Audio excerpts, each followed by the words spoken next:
혹시 MBI라고 합니까? 대한민국은 사기공화국이라고 불릴 정도로 사기는 남는 장사라는 말이 행령합니다. 차가운 거리에서도 피켓 들고 계속 이 국회 앞에든 어디든 계속 데모하고 있는 거 아닙니까?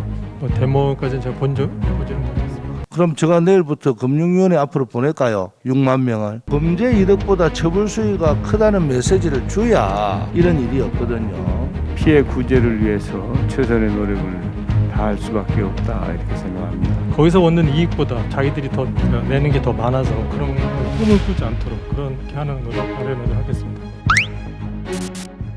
그다음에 금융위원장님 예, 말씀하시죠. 예. 질문하겠습니다. 혹시 MBI라고 합니까? 또 야가가 많아가지고 말씀하시죠. 그렇죠. 네. 8만여 명의 투자자들에게 5조 원의 손해를 입힌 말레이시아 통신 네트워크 이래 갖고 예, 들은 것 같습니다. 그렇죠. 예. 금융 사기 사건입니다.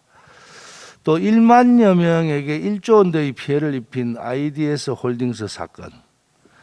무인가 투자회사를 세워 130억 원의 시세 차익을 얻은 청담동 주식 부자 이진 씨 사건. 이게 공통적으로 다중 사기 범죄라는 건 알고 있습니까? 예. 그런데 이게 대해서는 그 위원장님께서는 어떻게 생각하고 계십니까? 이거는 저 우리나라 건전한 자본시장 발전을 위해서 바람직하지 않기 때문에 이런 부분은 미리 예방하는 게 제일 좋고 예방이 안 되면 또 엄격하게 처벌하는 것이 바람직하다고 생각을 합니다. 그래서 이게 허술한 법 때문에 이런 범죄자들은 손방망이 처벌을 받고 있습니다.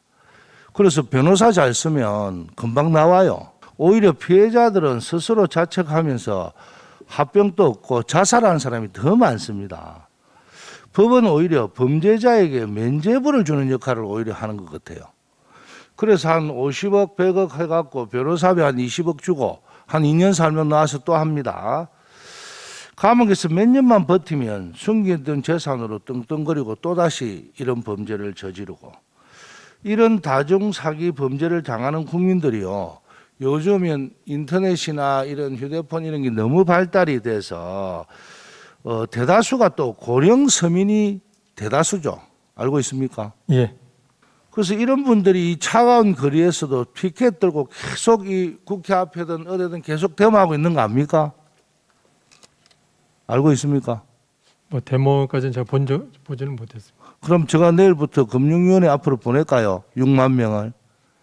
뭐 그렇게 말씀하시는 아닌가? 예. 아니 그래 그 정도로 국회든 법원이든 어디든 이런 분들이 너무 어렵게 생활하고 있고 이런 분들이 피해를 당하면 구제받을 때도 없고 자기들 이야기는 소급을 안 해도 되니까 앞으로 이런 피해자가 좀 없게 해주려는 게 꿈입니다. 그래서 그분들이 하시는 말씀은요.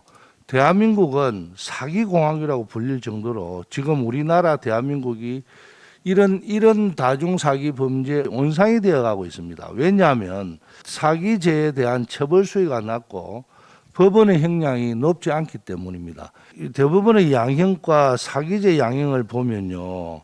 이득액이 50억 이상 되어야 징역 5년 이상을 선고됩니다. 감옥에서 5년 살면서 매년 10억 원의 연봉을 버는 꼴이 되기 때문에 사기는 남는 장사라는 말이 행령합니다. 이렇다 보니 사기 재범률이요 40%에 육박하거든요. 아랍에미리트에서 법원은 폰지 사기 범죄자에게 517년을 갖다가 선고했고요. 미국 법원 또 150년을 선고해서 사기 범죄를 강력하게 처벌하고 있는데 범죄 이득보다 처벌 수위가 크다는 메시지를 줘야 이런 일이 없거든요. 그래서 제가 지난 국감 때 그 아까 이야기했던 말레이시아 사기 당하신 피해자분들이 저 국감장에 와서 앞에 와서 5시간 동안 기다렸다가 저한테 무릎을 꿇고 빌면서 제가 그때 8월 달에 대표 발의한 다중 사기 범죄 피해 방지에 관한 구제에 관한 법률을 조속히 좀 통과시켜 주라고 이렇게 찾아와서 저한테 빕디다. 금융 사기가 너무 많아요. 이게 대해서 총리님 답변 한번 해 주십시오.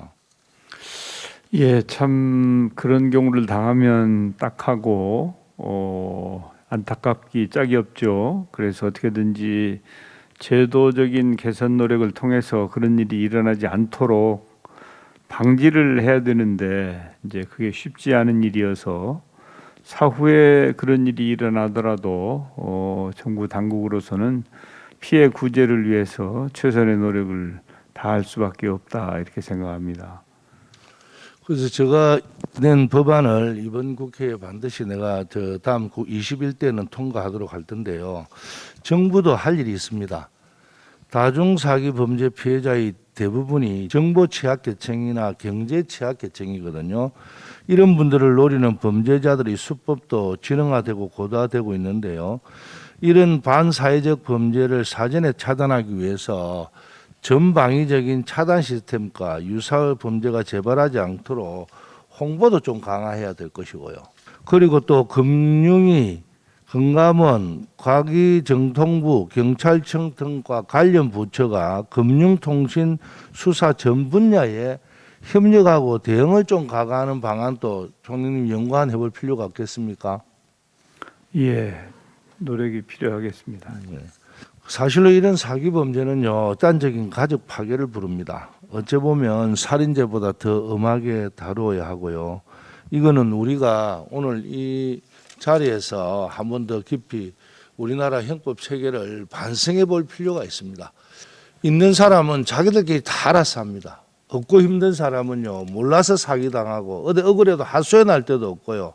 예, 의원님 제가 금융위원장입니다. 아까 질문하는 과정에서 못 본 거는 그렇지만 저도 잘 내용을 알고 있고요.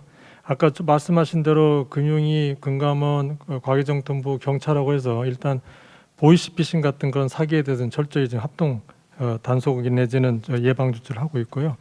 지금 다중 사기의 부분에서 이제 사기라는 것도 있고 하나는 자본시장에서 벌어지는 또 그런 이제 불공정 거래나 그다음 시세조정 같은 부분이 있는데 그 부분에 대해서도 저희도 문제 인식을 하고 최근에 저희가 8개 유형을 분류해서 그런 부분에 대해서 아까 말씀하신 대로 국민들한테 좀 설명도 좀 하고 사기당하지 않도록 또 저희가 단속하는 그런 이제 TF도 구성해서 발주했다는 말씀을 드리고 아까 말씀하신 대로 지금까지는 부당 이득에 대해서 얼마인지에 대해서 계산하는 것이 좀 법에 명확하지 않았습니다. 그러다 보니까 조금 내고 자기는 아까 말한 교도소에서 연금이라고 표현하셨습니다. 그런 게 돼서 이번에 이제 증권거래법을 새로 제출해가지고요.